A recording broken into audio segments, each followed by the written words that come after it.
जय जगन्नाथ आपण मानक प्रज्योति स्वाल को स्वागत।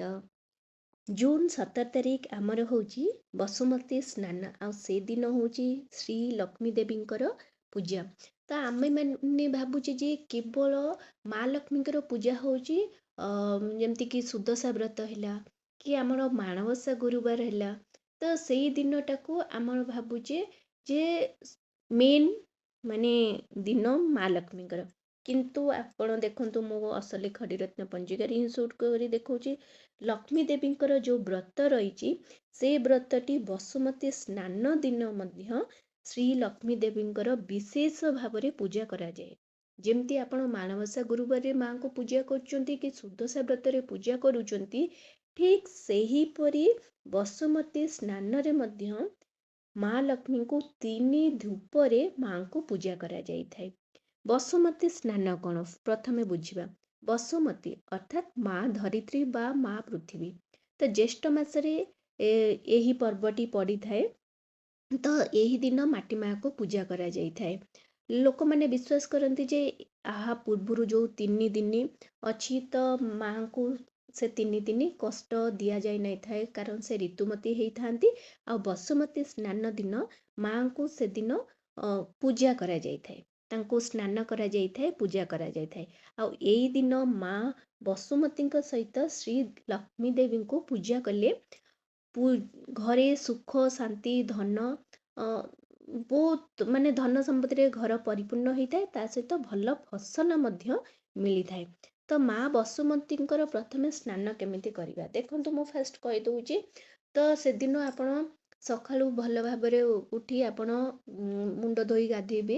ଗାଧେଇ ସାରିଲା ପରେ ତା ପୂର୍ବରୁ ଆପଣ ଘରକୁ ପରିଷ୍କାର ପରିଚ୍ଛନ୍ନ କରିଦେଇଥିବେ, ଘର ଟିକେ ପୋଛା ମାରି ଦେଇଥିବେ।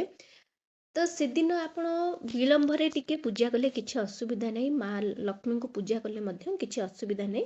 କିନ୍ତୁ ଆପଣ ଯଦି ଚାହିଁବେ ତା ପୂର୍ବ ଦିନରୁ ମଧ୍ୟ ଆପଣ ଘର ଧୁଆପୋଛା କରିପାରିଥିବେ। ଘର ଧୁଆପୋଛା କରି ଆପଣ କ'ଣ କରିବେ, ପୁରା ପରିଷ୍କାର ପରିଚ୍ଛନ୍ନ କରିବେ। ତାପରେ ଆପଣ କ'ଣ କରିବେ, କରିସାରିଲା ପରେ ବସୁମତୀ ସ୍ନାନ ଆପଣ ଲେଟ୍ରେ କଲେ ହେବ, ଠିକ୍ ଅଛି। ତ ପ୍ରଥମେ କ'ଣ କରିବେ, ମା ଲକ୍ଷ୍ମୀଙ୍କର ପ୍ରଥମ ପ୍ରହରର ପୂଜା କରିପାରିବେ। ମୁଁ କହିଲି ମା ଲକ୍ଷ୍ମୀଙ୍କୁ ବିଶେଷ ଭାବରେ 3 ଧୂପରେ ପୂଜା କରାଯାଏ। ଯେମିତି ଆପଣ ସୁଦଶା ବ୍ରତ ବା ମାଣବସା ଗୁରୁବାରରେ କରୁଛନ୍ତି, ଠିକ୍ ସେହିପରି ପ୍ରଥମ ପ୍ରହରରେ ପୂଜା କରିଦେବେ। କେମିତି ପୂଜା କରିବେ, ସେଦିନ ପୁରା ଆପଣ ମୁଣ୍ଡ ଧୋଇ ଗାଧେଇଲେ, ନିଜର ନିତ୍ୟକର୍ମ ସାରିଲେ, ଆପଣ ଧଳା ଯେମିତି ମାଣବସା ଗୁରୁବାରରେ ଧଳା ନାଲି ବା ଧଳା ଗୋଲାପୀର ଯେଉଁ ଶାଢ଼ୀ ପିନ୍ଧୁଛନ୍ତି ସେଟା ପିନ୍ଧିବେ। ପିନ୍ଧି ସାରିଲା ପରେ ଆପଣ କ'ଣ କରିବେ, ଘରେ ଟିକେ ଝୋଟି ପକାଇ ପାରିବେ। ଝୋଟି ପକାଇଲେ ବହୁତ ଶୁଭ, କାରଣ ସେଟା ମାଣବସା ଗୁରୁବାର ଭଲେ ହିଁ ପୂଜାଟି। ତ ଝୋଟି ପକାଇ ପାରିବେ। ଯଦି ଝୋଟି ନ ପକାଇ ପାରୁଛନ୍ତି ତାହେଲେ ଆପଣ କ'ଣ କରିବେ, ମୁରୁଜ ମଧ୍ୟ ଆପଣ ପକାଇ ପାରିବେ, ଠିକ୍ ଅଛି। ପକାଇ ସାରିଲା ପରେ ଆପଣ କ'ଣ କରିବେ, ମା ଲକ୍ଷ୍ମୀଙ୍କୁ ପ୍ରଥମେ କଳସ ସ୍ଥାପନା କଲେ, ଯେମିତି କଳସ ସ୍ଥାପନା କରିବା କଥା ଆପଣ କଳସ ସ୍ଥାପନା କଲେ। କଳସ ସ୍ଥାପନା କରିସାରିଲା ପରେ ମା ଲକ୍ଷ୍ମୀଙ୍କୁ ପ୍ରଥମେ କ'ଣ କରିବେ, ପଞ୍ଚାମୃତରେ ଟିକେ ସ୍ନାନ କରିଦେବେ। ହଳଦୀ ର ଲେପ, ଅଁଳା ଗୁଣ୍ଡ, ତ ସେଥିରେ ଆପଣ ଟିକେ ସ୍ନାନ କରିଦେବେ। ନହେଲେ ତାପରେ ଶୁଦ୍ଧ ଜଳ, ମାନେ ଜଳରେ ଗଙ୍ଗା ଜଳ, ଅଗୁରୁ, ଚନ୍ଦନ, ଫୁଲ, ଯେତିକି ମାନେ ବାସ୍ନା ଜିନିଷ ଥିବ, ଠିକ୍ ଅଛି, ସେଇଥିରେ ବାସ ଜଳରେ ତାଙ୍କୁ କ'ଣ କରିବେ, ଆପଣ କ'ଣ କରିବେ, ସ୍ନାନ କରିଦେବେ।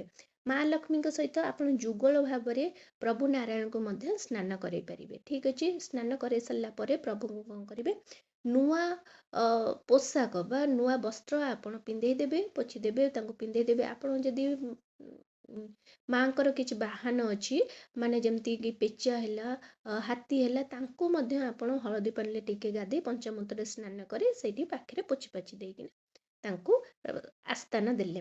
ତାପରେ କ'ଣ କରିବେ, ଫୁଲ ଅର୍ପଣ କରିବେ, ଅଁଳା ପତ୍ର ଅର୍ପଣ କରିବେ। ପ୍ରଭୁଙ୍କୁ ଆପଣ ତୁଳସୀ ପତ୍ର ଅର୍ପଣ କରିବେ, ଫୁଲ ଅର୍ପଣ କରିବେ। ଫୁଲରେ ଆପଣଙ୍କ ପାଖରେ ଯେକୌଣସି ଫୁଲ, ଯେମିତିକି ଧଳା ହେଲା, ଧଳା ଫୁଲ କିଛି ଯେମିତି ଟଗର, ପଦ୍ମ, ରଜନୀଗନ୍ଧା, ମଲ୍ଲି, ଏସବୁ ଫୁଲ ଆପଣ ଅର୍ପଣ କରିବେ। ଚନ୍ଦନ ସିନ୍ଦୁର ଅର୍ପଣ କରିବେ। ଦୀପ ପୂଜା ପୂର୍ବରୁ ଆପଣ ଲଗେଇ ସାରିଥିବେ, ତାପରେ ଧୂପ ଅର୍ପଣ କରିବେ। ତାପରେ ଆପଣ କରିବେ ନୈବେଦ୍ୟ ଅର୍ପଣ କରିବେ। ନୈବେଦ୍ୟରେ ପ୍ରଥମ ପ୍ରହରରେ ଆପଣ ଫଳ ମୂଳ ପଣା ଭୋଗ ଅର୍ପଣ କରିବେ। ପଣା ଭୋଗ ଆପଣ ଯେମିତି ମାଣବସା ଗୁରୁବାରରେ କି ସୁଦଶା ବ୍ରତରେ ଯେଉଁ ପଣା ସେମିତି ନୁହେଁ 10 ପ୍ରକାର 10ଟି ଦ୍ରବ୍ୟ ମିଶିବ କି 5ଟା ଆପଣଙ୍କ ଘରେ ଯାହା ବି ଥିବ ଛେନା କଦଳୀ ନଡ଼ିଆ ଟିକେ ପକେଇବେ ଫଳମୂଳ ଯାହା ଅଛି କ୍ଷୀର ଘିଅ ଗୋଲମରିଚ ଗୁଣ୍ଡ ଏସବୁ ପକେଇ ଆପଣ କ'ଣ କରିବେ ପଣା ପ୍ରସ୍ତୁତ କରି ପ୍ରଥମ ପ୍ରହରରେ ଦୀପ ଧୂପ ଝୁଣା କର୍ପୂର ଦେଇ ଆପଣ କ'ଣ କରିବେ ପଞ୍ଚୋପଚାର ବିଧିରେ ଆପଣ କ'ଣ କରିବେ ପୂଜା କରିବେ। ଠିକ୍ ଅଛି। ପୂଜା କରିସାରିଲା ପରେ ତାପରେ ଏବେ କ'ଣ କରିବେ ତୁଳସୀ ମା ତୁଳସୀଙ୍କୁ ଆପଣ କ'ଣ କରିବେ ଜଳ ଅର୍ପଣ କରିବେ ସୂର୍ଯ୍ୟଦେବଙ୍କୁ ଅର୍ପଣ କରିବେ। ଏବେ ଆପଣ କ'ଣ କରିପାରିବେ ବସୁମତୀ ସ୍ନାନର ପୂଜା କରିପାରିବେ। ବାହାରେ ଆପଣ କ'ଣ କରିବେ ଆମର ଯାହା ଅଛି ମୁଁ ଆପଣଙ୍କୁ ସେଇଆ କହୁଛି ମାନେ ଆମର ଅଛି ବାହାରେ ଆପଣ ଚାହିଁବେ ଯଦି କେତେଜଣ ଘର ଭିତରେ ବି ମା ଲକ୍ଷ୍ମୀଙ୍କ ପାଖରେ କରୁଛନ୍ତି ଆପଣଙ୍କ ଆଡ଼େ ଯାହା ଅଛି ଆପଣ ସେଇଆ କରିବେ। ତ ବାହାରେ କ'ଣ କରିବେ ଗୋଟେ ଭଲ ପରିଷ୍କାର ଜାଗାରେ ପ୍ରଥମରୁ ଗୋମୟରେ ତାକୁ ଟିକେ ପୋଛି ଦେଇଥିବେ ସେଠି ଟିକେ ଆପଣ କ'ଣ କରିବେ ଚିତା ଟିକେ ପକେଇ ପାରିବେ ନହେଲେ ମୁରୁଜ ମଧ୍ୟ ପକେଇ ପାରିବେ। ସେଠି କ'ଣ କରିବେ ପିଢ଼ା ରଖିବେ ପିଢ଼ା ମାନେ ପୂର୍ବରୁ ଧୋଇଥିବେ ତ ପିଢ଼ା ରଖିବେ ପିଢ଼ା ଉପରେ ଶିଳିପତା ରଖିବେ ଶିଳିପତା ଆଉ ପିଢ଼ାକୁ ହଳଦୀ ପାଣିରେ ଆପଣ ଧୋଇଦେବେ ସେଠି ସେଇ ପିଢ଼ା ପାଖରେ ଆପଣ କତା କଟୁରୀ କି କୌଣସି ଲୁହା ଜିନିଷ ମଧ୍ୟ ରଖିପାରିବେ। ଆଉ ସବୁକୁ ହଳଦୀ ପାଣିରେ ଟିକେ ଗାଧେଇ ଦେବେ ତାପରେ ଟିକେ ଶୁଦ୍ଧ ଜଳ ଗଙ୍ଗା ଜଳରେ ଟିକେ ଗାଧେଇ ଦେବେ ପଞ୍ଚାମୃତରେ ଚାହିଁବେ ଯଦି ଆପଣ ଗାଧେଇ ଦେବେ ସବୁ ସ୍ନାନ କରେଇଦେବେ। ତାପରେ ଆପଣ କ'ଣ କରିବେ ଫୁଲ ଶିଳପତାରେ ଦେବେ ତାପରେ ଦୁଇ ସାଇଡ୍ ଯେଉଁ ଶିଳପତା ଏମିତି ମଝିରେ ରଖିଥିବେ ଦୁଇ ସାଇଡ୍ ଥିବ ତ ଦୁଇ ସାଇଡ୍ରେ ଆପଣ ଫୁଲ ଚନ୍ଦନ ସିନ୍ଦୁର ତା ସହିତ ଆପଣ କ'ଣ କରିବେ ଶିଳିପତାକୁ ମଧ୍ୟ ଫୁଲ ଚନ୍ଦନ ସିନ୍ଦୁର ଦେବେ କଟୁରୀ କି କତା ଯାହା ବି ଲୁହା ଜିନିଷ ଅଛି ତାଙ୍କୁ ମଧ୍ୟ ଫୁଲ ଚନ୍ଦନ ସିନ୍ଦୁର ଦେବେ। ତାପରେ ଆପଣ କ'ଣ କରିବେ ଦୁଇ ପଟ ସାଇଡ୍ରେ ତୁଳା ମାନେ ସେଇ ମାନେ ମଝିରେ ଶିଳିପତା ଥିବେ ତା ଦୁଇ ପଟ ଯେଉଁ ପିଢ଼ା ଅଛି ଦୁଇ ପଟ ସାଇଡ୍ରେ ତୁଳା ତା ସହିତ ମାନେ ଦୁଇ ପଟ ସହିତ ତୁଳା ଦେବେ ଲୁଣ ଦେବେ ସୋରିଷ ଦେବେ ଆଉ କଦଳୀ ଦେବେ। ପୂର୍ବରୁ କ'ଣ କରିବେ ଏଇଟା ପୂଜା କରିବା ପୂର୍ବରୁ ସେଇଠି ଗୋଟେ କଳସ ବସାଇ ଦେବେ ସେଇ କଳସରେ ଆପଣ କ'ଣ କରିବେ କଳସ ବସାଇଲେ ସେଥିରେ ଆପଣ ଆମ୍ବ ଡାଳ ଦୁବ ବରକୋଳି ପତ୍ର ଆଉ ଗୋଟା ଫଳ କିଛି ଯେମିତିକି କଦଳୀ ଗୋଟେ ସାଲୁକନା ଚନ୍ଦନ ସିନ୍ଦୁର ଦେଇ ଦୀପ ଲଗାଇ ଦେଇଥିବେ। ଠିକ୍ ଅଛି ପ୍ରଥମେ ସେଟା କରିବେ ତାପରେ ପିଢ଼ାରେ ଶିଳିପତାକୁ ରଖି ଆପଣ କ'ଣ କରିବେ ପୂଜା କରିବେ। ତାପରେ ଆପଣ କ'ଣ କରିବେ ଦୀପ ଧୂପ ଲଗାଇଲେ କଦଳୀର ଭୋଗ କି କୌଣସି ଫଳମୂଳର ଭୋଗ ଆପଣ ଲଗାଇ ଦେବେ। ଠିକ୍ ଅଛି ଏଟା ହେଉଛି ବସୁମତୀ ମାଙ୍କୁ ପୂଜା ସରିଲା ଆପଣ ବାହାରେ ବସୁମତୀ ମାଙ୍କୁ ଆପଣ ପୂଜା କଲେ। ଠିକ୍ ଅଛି ତାପରେ ଏବେ କ'ଣ କରିବେ ମା ଲକ୍ଷ୍ମୀଙ୍କର ତ ପ୍ରଥମ ପ୍ରହରର ପୂଜା ହେଇଯାଇଛି ତ ଆପଣ ତା ପାଇଁ ଏବେ ରେଡ଼ି କରିବେ ଯେ ସେକେଣ୍ଡ ପ୍ରହରରେ ସେମିତି କିଛି ନାହିଁ ଆପଣଙ୍କର ସୁବିଧା ଅନୁସାରେ ଆପଣଙ୍କ ସମୟ ଅନୁସାରେ ଆପଣ କ'ଣ କରିବେ କ୍ଷୀରି ଖେଚୁଡ଼ି ପିଠା ଆପଣଙ୍କ ସୁବିଧା ଯାହା ଦେଖିବେ ତ ସେସବୁ ଜିନିଷ ଆପଣ ବନେଇ ପାରିବେ। ତ ବନେଇ କରି ଆପଣ କ'ଣ କରିବେ ପୁଣି ଦୀପ ଧୂପ ଦେବେ ତାପରେ ନୈବେଦ୍ୟରେ ଆପଣ କ୍ଷୀରି ଖେଚୁଡ଼ି ପିଠା ପ୍ରଥମେ କଳସରେ ଭୋଗ ଲଗାଇବେ ତାପରେ ମାଆଙ୍କୁ ଆଉ ପ୍ରଭୁଙ୍କୁ ଭୋଗ ଲଗାଇବେ। ଭୋଗ ଲଗାଇ ସାରିଲା ପରେ ଆପଣ ସେଦିନ ମାନେ ସେମିତି କିଛି କମ୍ପଲସରି ନାହିଁ ମାଆଙ୍କର ସେଦିନ କୌଣସି ଆପଣ ବହି ପାଠ କଲେ ବହୁତ ଭଲ ତ ବହି ପାଠ କରିପାରିବେ।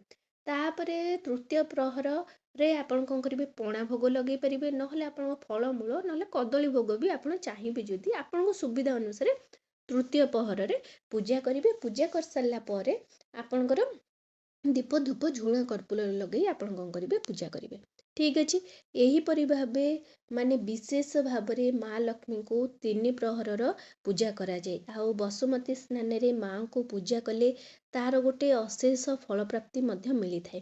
ଆପଣ ଯଦି ଶୁଭ ବେଳା ଜାଣିବାକୁ ଚାହୁଁଛନ୍ତି ଆମେ ମା ଲକ୍ଷ୍ମୀଙ୍କୁ ପୂଜା କରିବୁ ତ ଅମୃତ ବେଳା ହେଉଛି ସକାଳ 7ଟା 50ରୁ 9ଟା 36 ମଧ୍ୟରେ ରହୁଛି ଗୋଟେ ତାପରେ ଅପରାହ୍ନ 2ଟା 55ରୁ ସନ୍ଧ୍ୟା 5ଟା 34 ମଧ୍ୟରେ ରହୁଛି ତାପରେ ରାତ୍ରିର ସମୟ ରହୁଛି ସେତେବେଳକୁ ଆଉ ଦରକାର ନାହିଁ।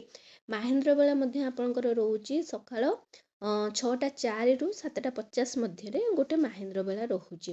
ତ ଏଇ ଦିନଟି ବହୁତ ଶୁଭ ଦିନଟି ବସୁମତୀ ସ୍ନାନ ଦିନ ବହୁତ ଶୁଭ ଦିନଟି କାରଣ ସେଦିନ ସବୁ କିଛି ଶୁଭ କର୍ମ ମଧ୍ୟ ଆପଣ କରିପାରିବେ ବ୍ରତ ମଧ୍ୟ କରିପାରିବେ ବହୁତ ଭଲ ଶୁଭ ଦିନଟି ଆଉ ସେଦିନ ଆପଣଙ୍କର ସେତେବେଳକୁ ଆପଣ ମଳ ମାସ ମଧ୍ୟ ସରିଯାଇଥିବ।